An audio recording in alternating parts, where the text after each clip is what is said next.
Dans la nuit du 23 au 24 août 1572, un massacre de protestants est perpétré dans les rues de Paris ainsi que dans quelques villes du royaume. L'histoire retiendra cet événement macabre sous le nom de Saint-Barthélemy. Que s'est-il passé et pourquoi? Je vous explique.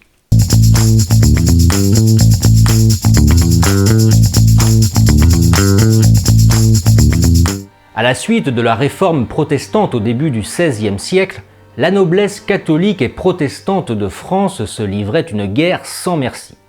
En 1572, Catherine de Médicis, la mère du jeune roi Charles IX, âgé de seulement 10 ans, gouverne le royaume.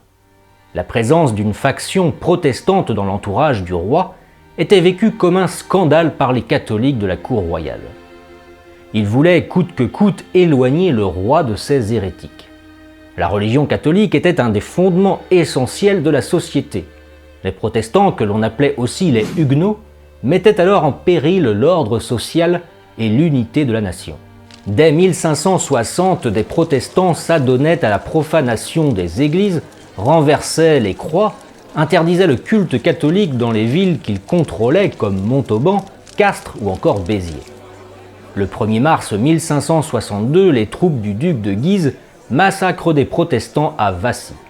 Le 8 août 1570, la reine-mère Catherine de Médicis, voulant éviter à tout prix la guerre civile qui se profilait, fait signer le traité de paix de Saint-Germain-en-Laye, autorisant entre autres, et de façon limitée, les protestants à pratiquer leur culte ou encore en les admettant aux fonctions publiques. Toujours dans cet esprit de réconciliation, Catherine de Médicis veut marier sa fille Marguerite de France au prince protestant Henri de Navarre, futur Henri IV. Tout le monde conteste cette union, la faction catholique comme protestante. Le pape Grégoire XIII, tout comme son prédécesseur, le pape Saint Pie V, s'y oppose également à moins que le fiancé ne se convertisse. Les prélats catholiques du royaume sont bien embarrassés car sans l'aval du pape, quelle attitude doivent-ils adopter? Le roi d'Espagne, Philippe II, condamne lui aussi le projet politique de la reine-mère.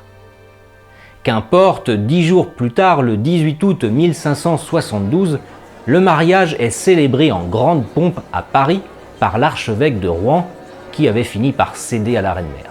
Le peuple parisien est furieux, une fille de France mariée à un protestant. Quand tout à coup, 4 jours plus tard, le 22 août 1572, l'amiral Gaspard de Coligny, chef de la faction protestante qui avait réintégré le Conseil royal, est victime d'un attentat à l'arquebuse. Il ne fut que blessé. Ce même Coligny, qui avait acquis une grande influence auprès du roi, tentait depuis un moment de le convaincre d'envahir la Flandre, alors possession espagnole. Les frères de Guise, redoutables ennemis de Coligny et opposés à cette guerre contre des catholiques, étaient des coupables tout désignés de cet attentat. L'étincelle est allumée, la capitale est au bord de la guerre civile. Les partisans des protestants se présentent à la reine-mère et réclament vengeance. Voulant apaiser les tensions, le roi Charles IX et sa mère, Catherine de Médicis, se rendent au chevet du blessé et lui promettent justice. Ce signe de soumission et de faiblesse à l'égard des protestants est intolérable pour le parti catholique. Les troubles urbains au sein de la capitale montent d'un cran. Le soir du 23 août 1572, Catherine de Médicis, commandée par la raison d'État, accompagnée de son fils le roi et de ses plus proches conseillers, décide d'éliminer les principaux capitaines de guerre protestants, à l'exception du roi de Navarre et du prince de Condé. Le duc de Guise est désigné pour mener les opérations. Il fut demandé aux autorités municipales de fermer les portes de la ville afin de prévenir tout soulèvement. Aussitôt, un groupe mené par le duc de Guise se rendit rue de Béthisy, au logis de l'amiral de Coligny. Ce dernier fut tiré de son lit, exécuté et défenestré. La troupe continua sa route en direction du Louvre où des nobles protestants furent évacués du palais puis massacrés dans les rues avoisinantes. Les troupes de Guise se rendirent ensuite dans le faubourg Saint-Germain où des chefs protestants résidaient également. Tout va déraper la nuit du 24 août 1572, nous sommes le jour de la fête de Saint-Barthélemy. L'opération royale ciblée se transforme en massacre généralisé de tous les protestants de la ville. Les Parisiens les plus zélés, réveillés par le bruit de la mort, se laissèrent emporter par la violence. Pensant les protestants responsables de ces exactions, ils se mirent à les poursuivre pensant défendre leur ville. Au matin du 25 août 1572, le roi débordé tenta en vain de faire arrêter cette tuerie en prenant quelques mesures dans le but de rétablir l'ordre et de tenter de sauver la vie des gens menacés. Rapidement, avertis par des messagers, les massacres gagnèrent de nombreuses villes du royaume. Le 26 août, le roi tient un lit de justice et endosse la responsabilité de l'exécution des chefs de guerre protestants.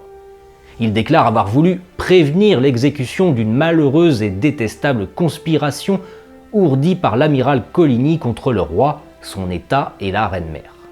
Le clergé et le peuple parisien organisèrent une cérémonie d'action de grâce demandée officiellement par la cour pour remercier le ciel d'avoir préservé le roi et châtier les coupables.